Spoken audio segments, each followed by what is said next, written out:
Okay, let's talk about the custody queens, or as I call them, the clueless queens, because they post things like the following.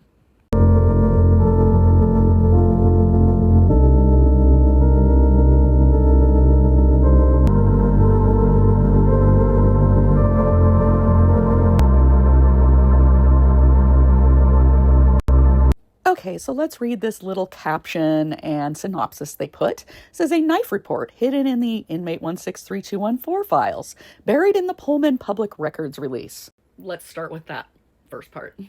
It wasn't buried. It was actually also in the Moscow Police Department document drops. Very, very accessible. Wasn't hidden at all. Not buried. Not buried in any files. In fact, anybody who read the documents knew about this a long time ago. Okay? But let's continue.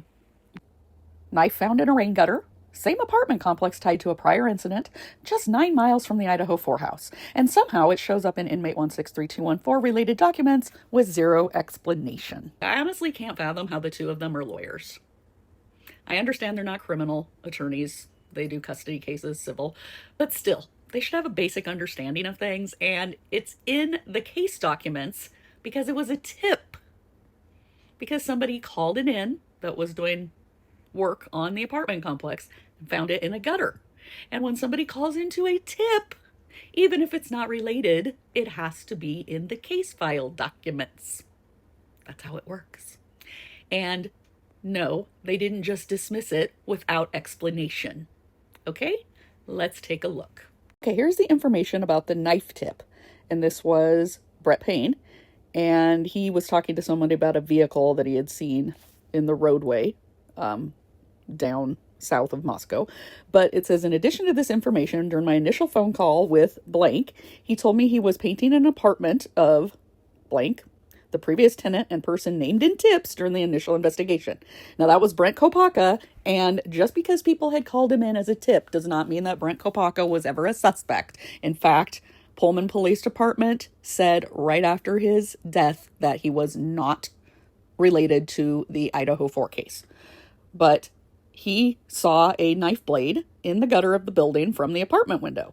He requested WSU police respond and collect the item, which they later did. The blade is a serrated, that's very important, cooking style knife with the handle broken off. The blade portion was approximately 8 inches long and 2 inches wide per the WSU officers who collected it. Based off this description and the condition of the knife, I do not believe it matched the wounds found on each of the victims. However, I will still collect the knife from WSUPD as soon as possible in order to properly analyze the item. And Payne also had photos of the knife sent to him by Pullman Police Department, and he attached it electronically to the case file. Now, I need to add, this tip came in well after inmate 163214 was arrested, and also well after the medical examiner had established the type of knife that was used in the murders. And I'm going to play you the body cam footage from Pullman Police going and getting the knife.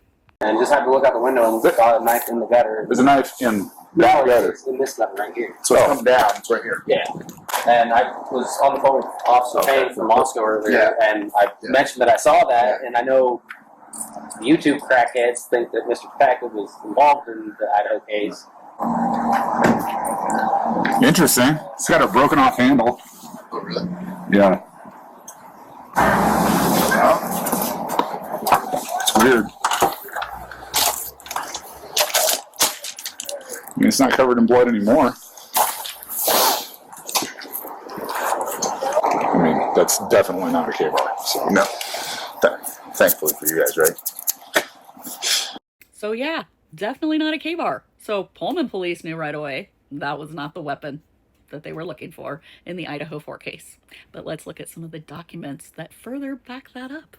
So this was Dr. Singh's finding after the autopsies of what the weapon would be. And she said the weapon used was not serrated. So it was not serrated. It was single-edged and very sharp. When Moscow PD showed Dr. Singh a K-bar, consistent with the one that inmate 163214 purchased, so the same model, Dr. Singh stated that the shape and size of the K-bar knife was consistent as being the weapon which could have caused the injuries on all 4 victims. And she described some of the wounds had 2 points on either and how some wounds had a point on one end and a square shape on the other end. Dr. Singh explained how the K-bar knife could have created those wounds depending on the depth of the injury. She explained the tip of the knife having sharp edges on either side would show a wound with the points on either end. Dr. Singh described a deeper wound would show a point on one side and the square on the other, and how it matched the shape of the knife blade, having the single sharp edge on one side and a square edge on the other below the tip. Dr. Singh pointed out some of the wounds had a mark that was consistent with the guard of a K-bar knife. So, that knife found in Pullman was definitely not the murder weapon. It was serrated. The murder weapon was not serrated. It also had the hand guard. That was a kitchen knife over in Pullman that wouldn't have a hand guard. I know the handle was broke off, but it was not the type that had a hand guard like a K-bar. It was not the knife. And that's why nothing further was done on it. And the logic that the custody queens are using by acting like that knife should have been looked into would be the same as if somebody was murdered with a shotgun and a person calls in a tip about a handgun. You're not going to take the time to process that weapon for the murder case because it's clearly not the weapon that was used. I hope this helps clear things up because I'm seeing people that saw their video and now spreading that the police ignored the murder weapon. And that's absolutely not the case.